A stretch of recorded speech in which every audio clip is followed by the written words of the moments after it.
From the studios of Boise State Public Radio News, I'm Samantha Wright, filling in for Gemma Gaudette. It is Friday.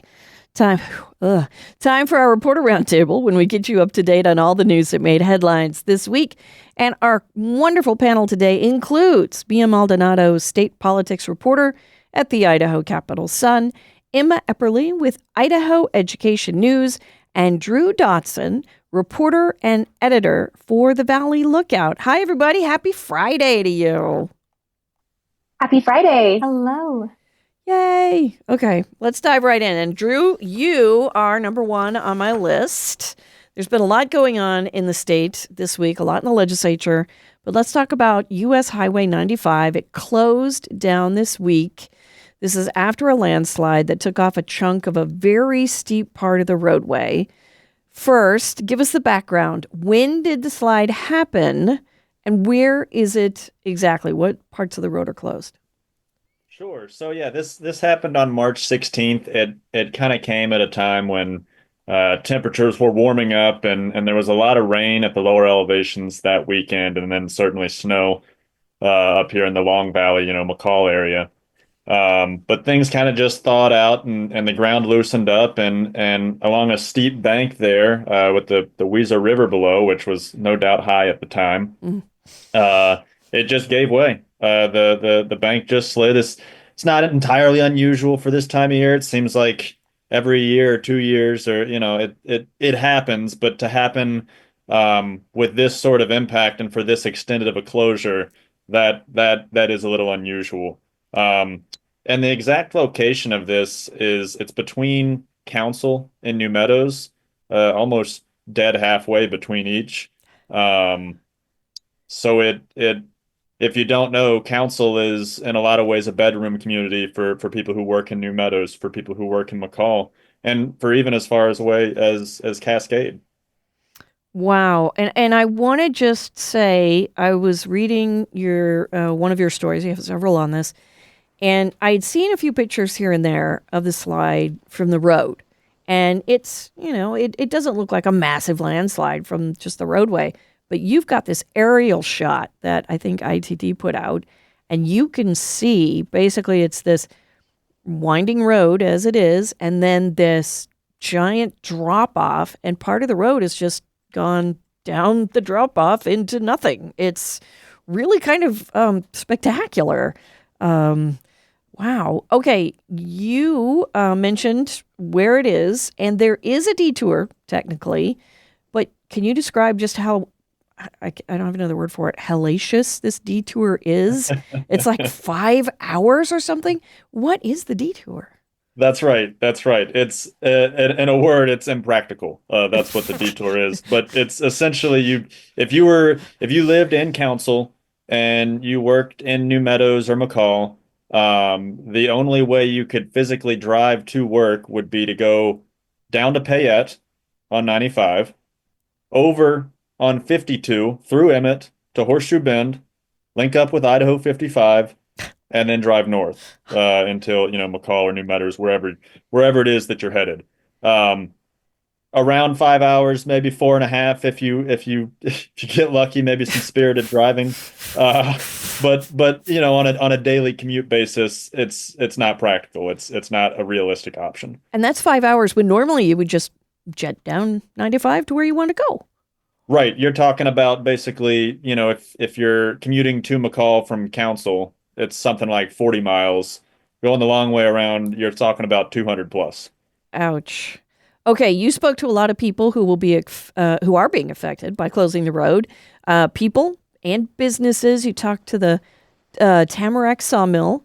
How much will this hurt the day-to-day operations of the mill itself? And then what are they doing to help their employees? Yeah, so the Tamarack mill is probably the most affected business by the closure. If you don't know, they're right on the north side of the closure zone. They're, I don't know, probably 10, 15 miles south of New Meadows on 95. And they have a workforce of about 70 employees. I'm told 90% of those employees live in Council. In fact, on the day after the landslide happened, March 17th, March 18th, those immediate days when the highway was still closed, before there was kind of an interim period where they had, one lane open and were able to kind of make it work for a little bit while they figured out, what the longer term solution would be.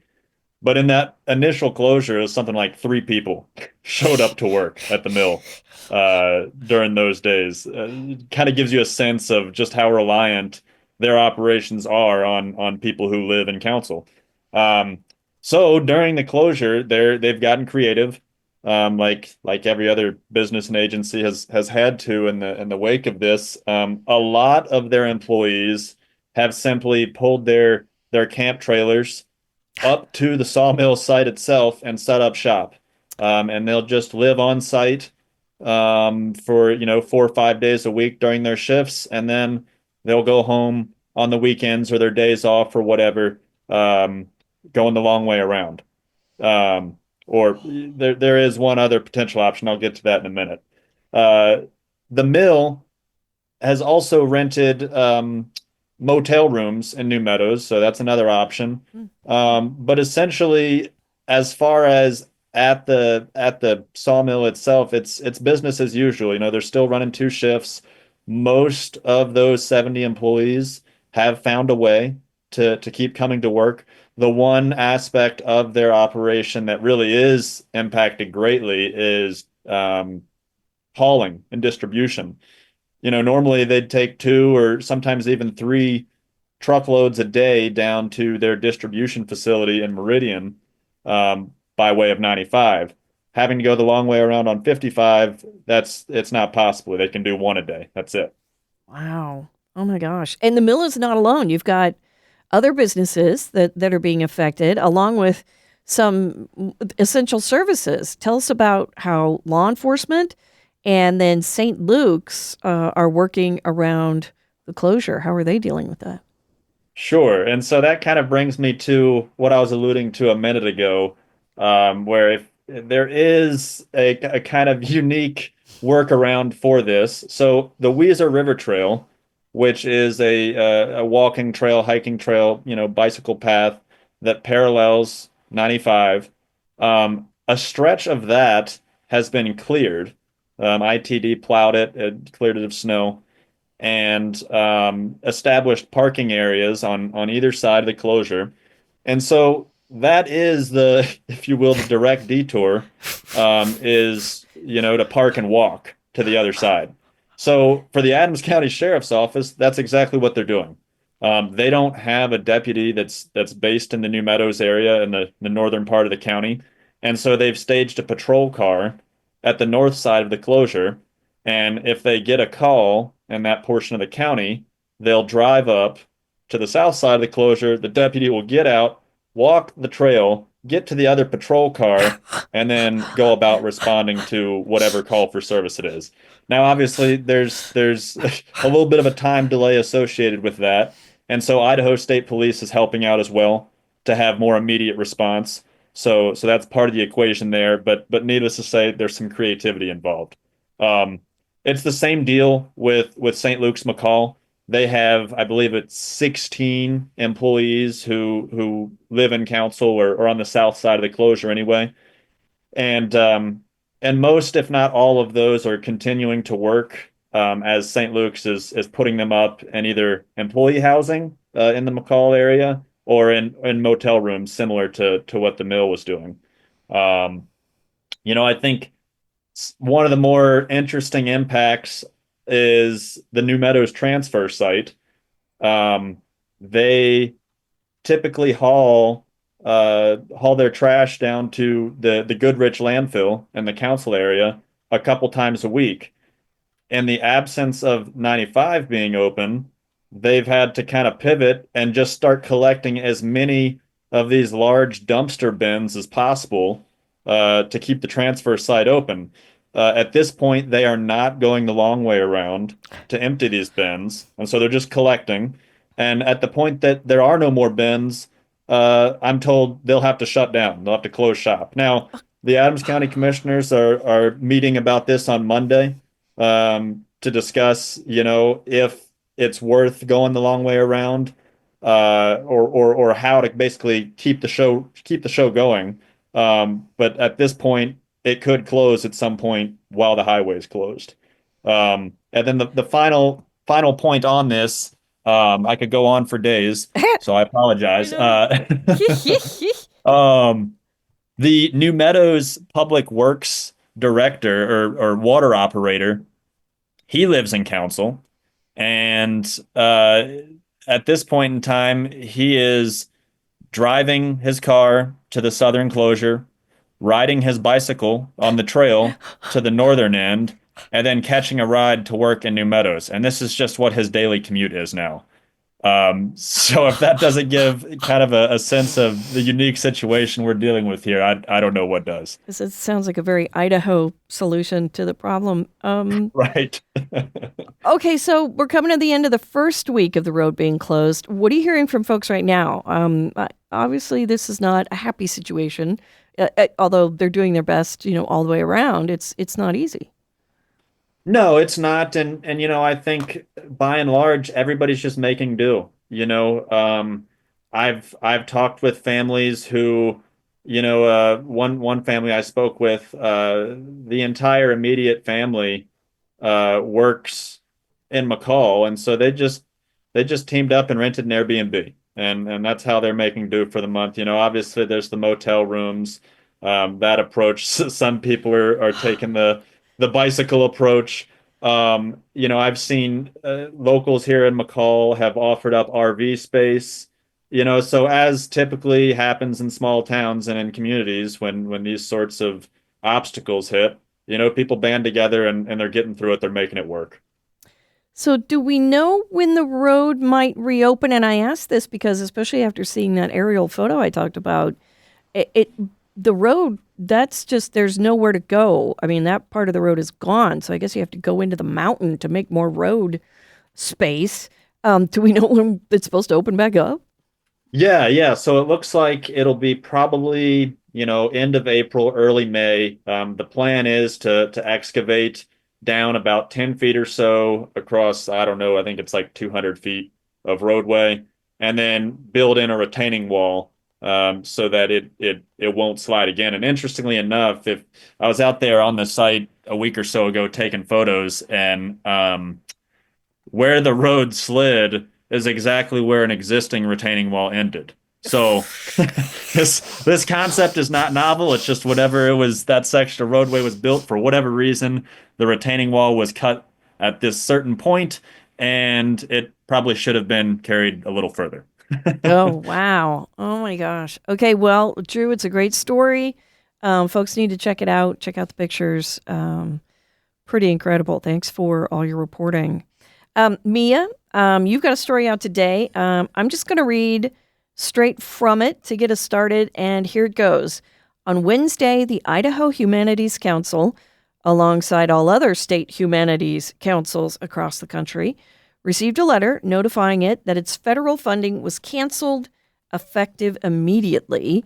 So what's going on, and what does this mean for Idaho? Yeah, hi Hannah. I mean Samantha, excuse me. Yeah, so the Idaho Humanities Council, it funds projects across the state. It received a letter on Wednesday that it would lose its federal funding immediately. That's 75% of its budget. So the federal funding comes from the National Endowment for the Humanities, which is a federal agency that supports museums, historic sites, universities, teachers, libraries, pretty much all different sorts of projects in the humanities realm. And the kinds of projects that the council helps fund is, well, first, the Idaho Humanities Council is a nonprofit, so it relies on these federal funds along with private funds. It doesn't receive any state funds. And,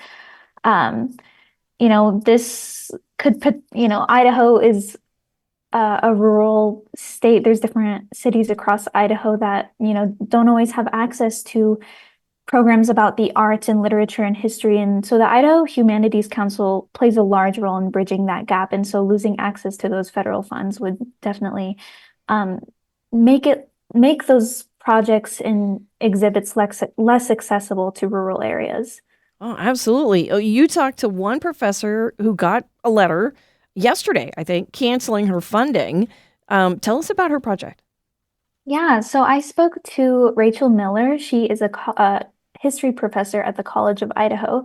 And yeah, so she, alongside the Idaho Humanities Council, received a letter that her federal funding for a project she has been working on for over a year was canceled. So Mm. she received a grant from the National Endowment for the Humanities in 2023, and that grant was for an oral history project.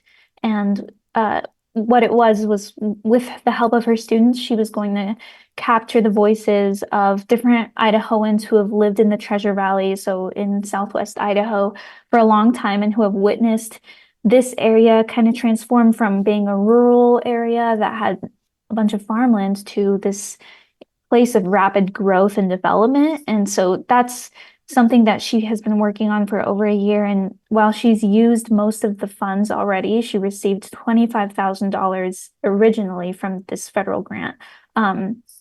So she used most of it already, but the remaining she doesn't have access to. Um, so yeah. Wow. Okay. So I guess what happens to the council now? Do they know what they're going to do? You said like 75% of their funding is just gone. Yeah, so for now, I spoke to the Idaho Humanities Council executive director yesterday, David Pettyjohn, and he said for now it's just going to take a step back from its program. It's from its programs. It's pausing all of its programs and grants as the council's kind of determining how valid this letter is. And that means that, different kinds of projects in Idaho won't be receiving grants from the Idaho Humanities Council for a while. We don't know until when. And this includes a Smithsonian exhibit that each year travels across Idaho. This year, the Smithsonian exhibit that comes to Idaho was supposed to open in July, and it was going to travel to Burley, Moscow, Coeur d'Alene, and end in the Priest River. But for now, that's on pause. So, it's it from what I hear from the executive director is this was just really unexpected, and they're really just trying to navigate the next steps right now. Wow. Okay. Well, I know you'll keep an eye on it. So great reporting there as well. Emma, you're up. It may not seem like it, but there is an election coming up in May, and this one could have some real concrete consequences for schools, school kids, and anyone who owns their home. Give us an overview of how many school districts are asking for bonds and levies coming up in May. Yeah, so there are two bonds and nine levies that are going to appear on the ballot in May across 11 school districts. And in total, that is an ask of $122 million Oh, to voters. that's a lot of money. That's a lot of Yeah, a money. lot of money. Okay, let's look at a couple of these close up. Three North Idaho districts are asking for some money. And I saw in your very thorough article, if they fail, I'm seeing things like cutting dozens of jobs, even closing down some schools. Is this correct? Yeah, so I highlighted three districts kind of up high in my story. So the first is Lakeland, which is in Rathdrum, which is kind of in between Post Falls and Coeur d'Alene, to orient everybody down south. And so they have had two failed levies in as many years. So they had a levy fail, and then they were able to pass it, and now they had one fail in November, and then they're trying again this May. So their pitch to voters is that they've reduced that levy ask by $2 million. So now they're asking for about 15 million spread over 2 years. And even if the levy passes, they're going to lose about 25 staff members. Mm. If the levy fails, they're going to lose 25 more. Sports are going to go to a pay to play model, which would cost about $1,600 per student to play sports. The levy would also fund safety personnel, elementary school, music, PE, and science teachers, their advanced learning program, some transportation costs, library staff, and then the Kootenai Technical Education Campus, or KTEC. So a lot of stuff is going on that levy. And then there are two more school districts that have also had a levy failure, and now they're trying to pass a levy. So West Bonner, a little further north, If their levy fails, they are likely going to have to close 2 elementary schools, leaving only one elementary school and the junior and senior high school open. Wow. And then in Boundary County, so the northernmost district in the state, they also had a levy fail in November. And if their levy fails in May, they could lose up to 24 staff members and all their funding for extracurriculars. Okay. You also wrote that, places like North Idaho rely more on these levies because of across the border competition. How serious is this competition? Yeah, so I wrote this story a few months ago, and it is really interesting. So a good example is in Post Falls, which is right by Lakeland.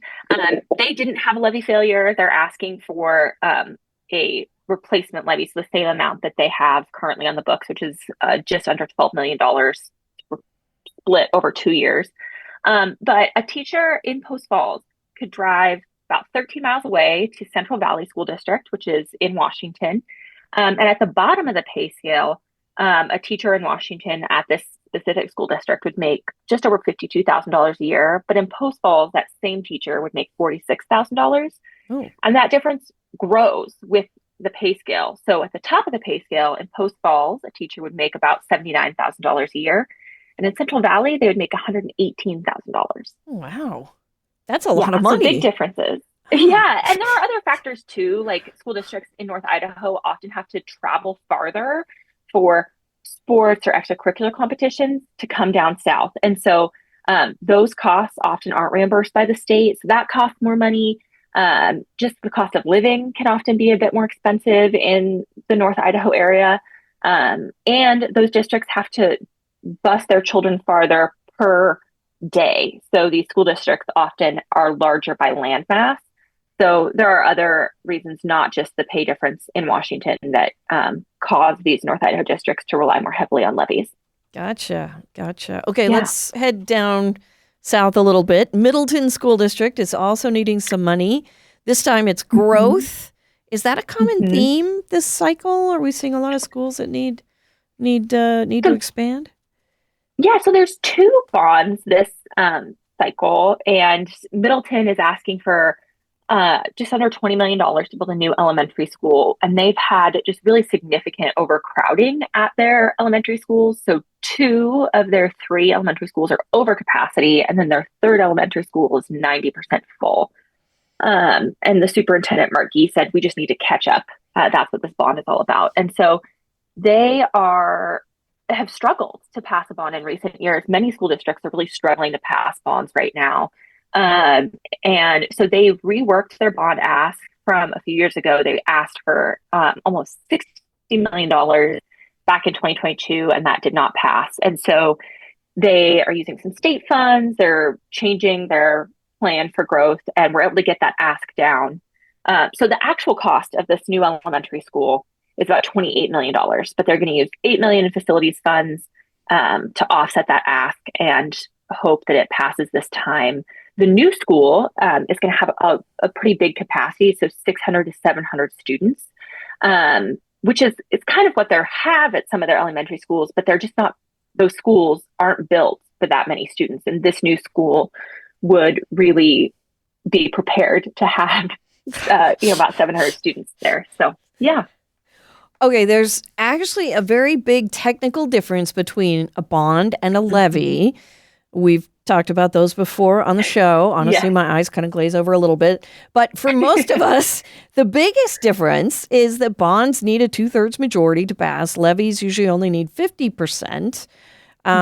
So you said in the story it can sometimes be easier to pass these things in May than in November. Why? Why is that? So a lot of times on a May ballot, there's just less stuff, right? So in November, you're voting for state legislators and school board races and the president this year. And so voters are often just less educated on some of these down ballot measures. And so they might see a new tax and just vote no. There are also just significantly less voters in May, and the people that do turn out to vote often have taken time um, to, they really care about a school board, a school ballot measure. And so they're more likely to vote yes, is what district leaders kind of say. And so, it's less people that you need to get to that supermajority in May versus in November often, because there's just such high voter turnout in November. So those are kind of some of the factors that I think school boards and trustees are looking at.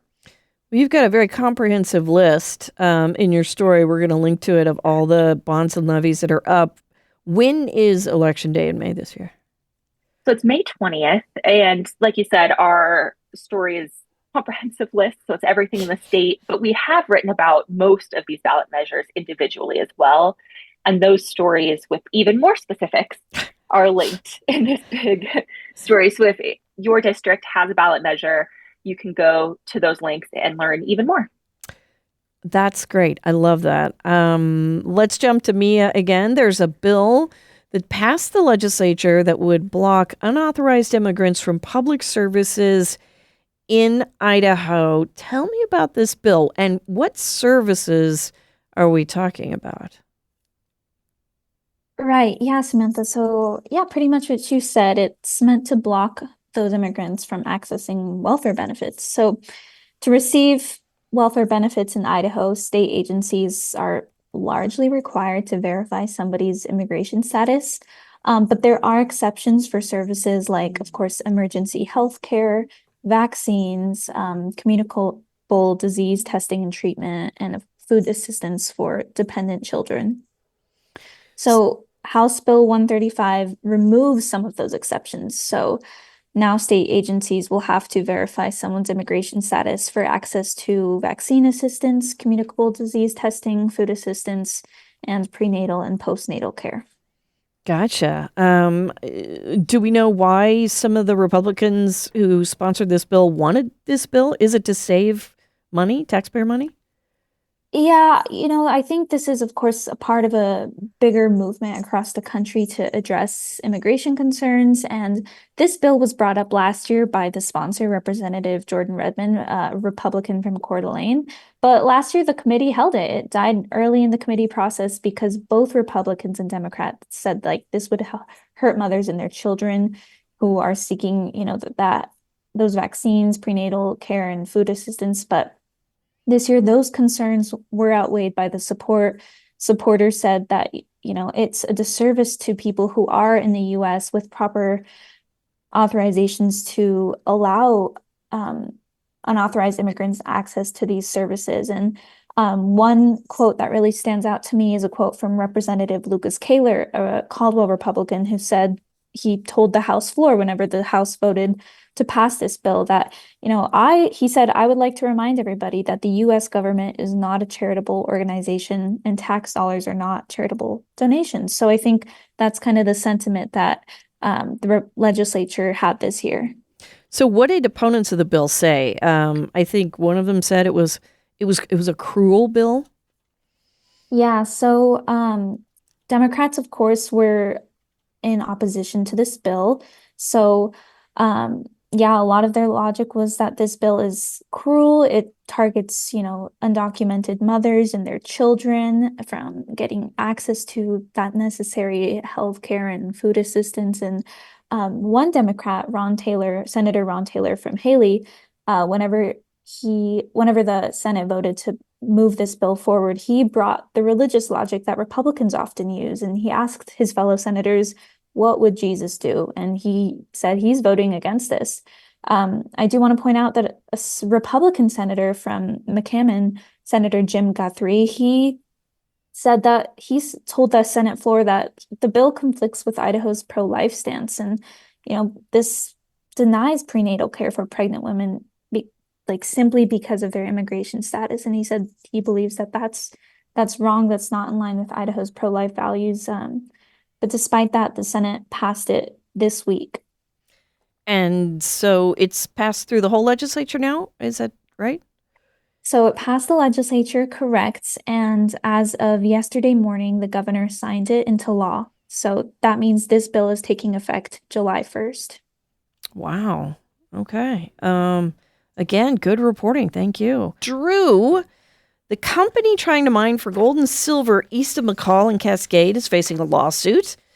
Well, the project is facing another lawsuit, and this time it's about stock prices. Who is the company? Where is the mine? And what do they want to dig up in the mine? Yeah, so you're talking about Perpetua Resources. They're a Boise-based mining company at this point. When the project first started about, oh gosh, It's been a 10, while. 15 years ago when exploration began, they were known as Midas Gold. They were a junior mining company out of Vancouver, British Columbia. They've since rebranded and moved to Boise. But in any case, the mine is in the far eastern reaches of Valley County, kind of in the Yellow Pine area, but even a little further east than that. It's actually the historic Stibnite mining district. So this is a site that's been mined before, as far back as 100 years ago. It was kind of instrumental during World War II.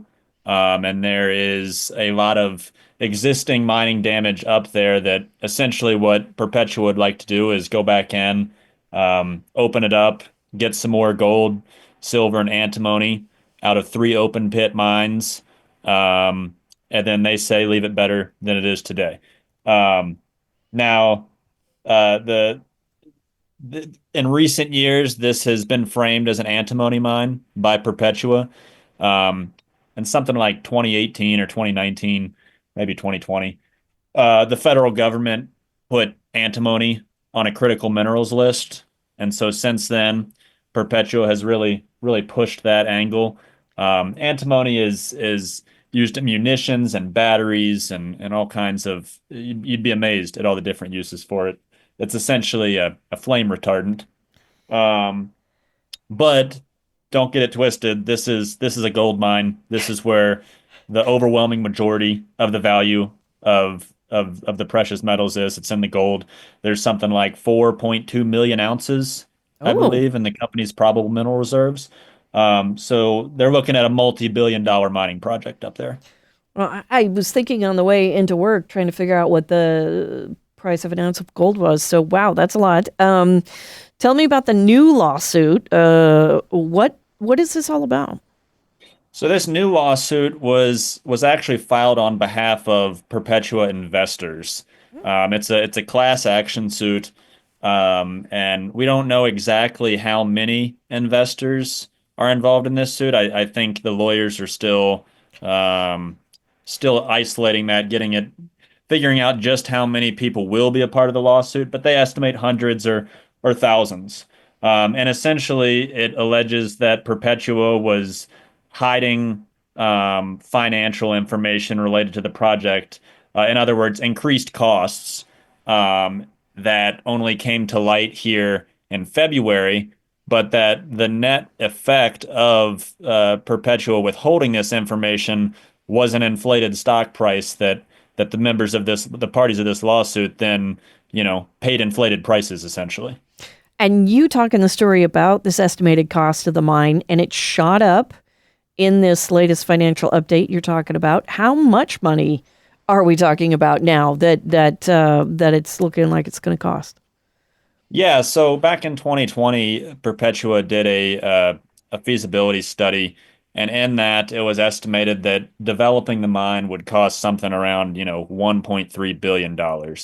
Um, in the time since then, they've acknowledged that yes, inflation has caused that price tag to go up, and numerous decisions related to the project have influenced that number, but no firm number had been put out since then until this February 13th filing, in which it was revealed that new estimated cost is about 2.2 billion. So what you're talking about is about a Wow. 75% increase, to the tune of about $950 million. Okay, you've got 1 minute to explain that there's another lawsuit out there against the Forest Service concerning the mine. What's this one? You got 60 seconds. I'll be quick. So this one was filed in February by conservation groups, including the Idaho Conservation League. And essentially, it says that the Forest Service did not follow federal environmental laws in issuing the approval for the stibnite mine. And that's really it in a nutshell. Wow. Okay. And the mine is expecting to open soon? Well, soon-ish. So before you can open the mine, you've got about 2 to 3 years of construction that's got to go into it. Now, Perpetua at this point is still proceeding as if construction will begin this summer. That could change with the lawsuit against the Forest Service. Um, we don't know yet, but at this point, Perpetua is all systems go towards this summer. So then, 2 to 3 years down the line, yes, the mine could open, assuming all goes well. Wow. Okay, I want to thank our reporters for the Reporter Roundtable this week. Mia Maldonado, state politics reporter at the Idaho Capital Sun, Emma Epperly with Idaho Education News, and Drew Dodson, reporter and editor for the Valley Lookout. Great reporting. We'll put some links on our website. You've been listening to Idaho Matters from Boise State Public Radio. I'm Gemma Gaudet.